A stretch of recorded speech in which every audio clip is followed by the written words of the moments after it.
Assalamualaikum warahmatullahi wabarakatuh. Pada kesempatan hari ini kita akan melanjutkan materi kita tentang integral kompleks. Sebelum kita membahas lebih lanjut tentang integral kompleks, misalkan ft adalah fungsi kompleks dari variabel real t ditulis sebagai fungsi t sama dengan ut tambah i kali ft, dengan u dan v adalah fungsi real.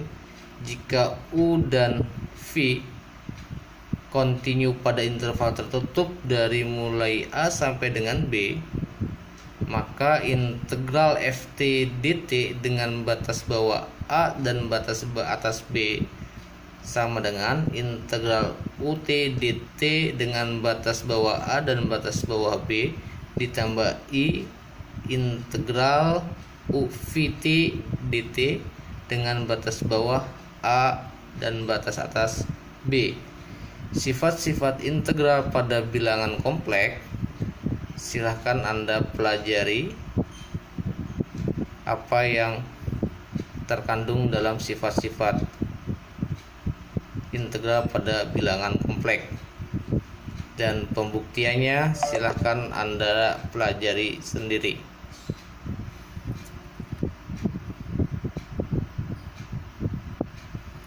Lintasan, kita lanjutkan dengan membahas lintasan G dari fungsi f bernilai real dan kontinu dari variabel t dalam interval tertutup t dari mulai a sampai dengan b, maka himpunan titik-titik di bidang xy dapat dinyatakan dalam bentuk parametrik, yaitu x sama dengan gt, y sama dengan ht, di mana t-nya mulai dari a sampai dengan b. Oleh karena itu, himpunan titik-titik dalam bidang kompleks juga dapat dinyatakan dalam bentuk parametrik. Ada sebuah definisi yang menyatakan kurva di bidang datar merupakan kurva mulus atau smooth curve jika dan hanya jika kurva tersebut dapat dinyatakan dengan dua fungsi bernilai real, x sama dengan gt, y sama dengan ht, di mana t-nya mulai dari alfa dan beta, sedemikian sehingga dx per dt sama dengan g aksen t, dy per dt sama dengan h aksen t, nilainya ada dan kontinu dalam interval t dari alfa sampai dengan beta. Contoh, kurva dengan bentuk parametrik x sama dengan cos t, y sama dengan 2 sin t, t-nya dari mulai 0 sampai dengan 3 pi per 2 merupakan kurva mulus. Artinya, kalau kita substitusikan nilai t pada x dan y, dia akan membuat sebuah kurva yang tidak pernah terpotong atau dia tidak pernah ada siku, sehingga kita sebut dengan kurva mulus.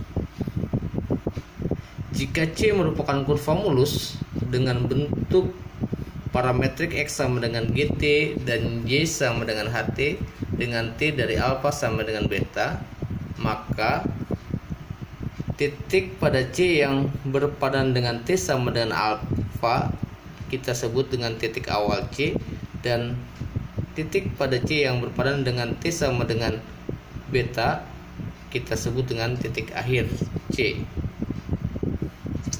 C disebut dengan lintasan atau pad bila terdiri dari berhingga banyak kurva mulus.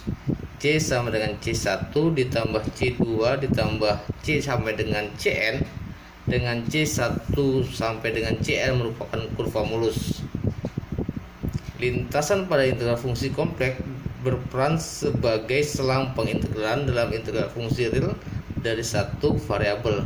Artinya, jika ada sebuah lintasan C itu bentuknya dia mulus sepotong-sepotong. Artinya dia, misalkan ada sebuah kurva bentuknya parabola disambung dengan sebuah garis lurus yang merupakan garis lurus horizontal, terus kemudian juga ada garis lurus yang berupa vertikal, maka dia tidak mulus. Tapi ketika kita potong-potong menjadi, misalkan yang parabola itu adalah C1, yang garis lurus horizontal adalah C2 dan garis lurus vertikal adalah C3, maka C1, C2 dan C3 merupakan kurva yang mulus. Catatan: C disebut lintasan tertutup jika titik akhir berhimpit dengan titik awal C. C disebut lintasan terbuka jika titik akhir tidak berhimpit dengan titik awal C. C disebut lintasan sederhana jika lintasan tidak memotong dirinya sendiri. C disebut dengan lintasan berdekatan jika lintasan memotong dirinya sendiri. Yang A adalah lintasan tertutup, C lintasan terbuka, B lintasan terbuka, C lintasan sederhana, dan D adalah lintasan ganda. Ada sebuah teorema yang menyatakan jika C lintasan tertutup sederhana di bidang datar, maka bidang datar itu dibagi oleh C menjadi 3 bagian, yaitu kurva C, bagian dalam C atau ditulis dengan interior C atau INTC, yang merupakan himpunan terbuka dan terbatas. Bagian luar C disebut dengan bagian eksterior C atau XT, merupakan himpunan terbuka dan tidak terbatas. Kurva C merupakan batas dari himpunan interior C dan eksterior C.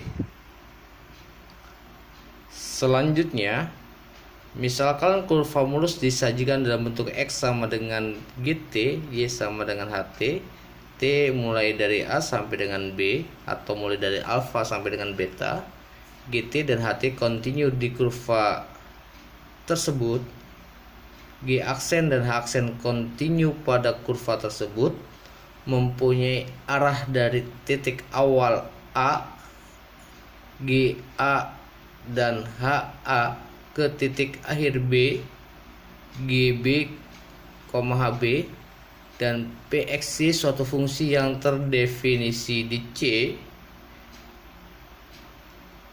Teorema pertama, jika PX kontinu di C, maka integral kompleks PX, Y dx dan integral kompleks PXY dy ada, dan integral kompleks PXY dx sama dengan integral P GT, HT dikalikan dengan G aksen T dt dengan batas bawah A dan batas bawah B. Yang kedua, integral Px, Y dx dengan batas bawah A B sama dengan negatif integral Pxy dx dengan batas bawah B dan batas atas A. Jadi batas atasnya ditukar menjadi batas bawah, maka nilainya menjadi negatif. Jika P dan Q kontinu di C, maka integral kompleks Px, Y dx ditambah integral kompleks X, Y dx sama dengan integral kompleks P ditambah Q dx. Teorema selanjutnya, jika P dan Q serta turunan parsial tingkat pertama kontinu pada seluruh daerah tertutup R yang dibatasi lintasan tertutup C, maka integral P dx tambah Q dy pada lintasan tertutup kompleks sama dengan integral ganda, integral rangkap 2 rel dq per du Q per du X dikurangi du P per du Y dx dy. Contoh, tentukan integral garis fungsi M sama dengan X tambah Y sepanjang lintasan C ditambah K, dengan C adalah garis dari 0,0 ke 2,0 dan garis K dari 2,0 ke 2,2. Berdasarkan soal, maka didapat bentuk dari garis tersebut dari 0, anggaplah ini 0,0 ke kanan, karena yang bergerak adalah X-nya dari 0 ke 2, sedangkan Y-nya tetap 0. Terus untuk garis K vertikal, X-nya tetap 2, sedangkan Y-nya yang bergerak. Jadi C-nya adalah Y-nya sama dengan 0, X-nya bergerak dari 0 sampai dengan 2. Untuk kurva K, X-nya sama dengan 2 tetap, Y-nya yang bergerak dari 0 ke 2. Pada kurva C, maka dy-nya sama dengan 0. Pada kurva K, dx-nya sama dengan 0.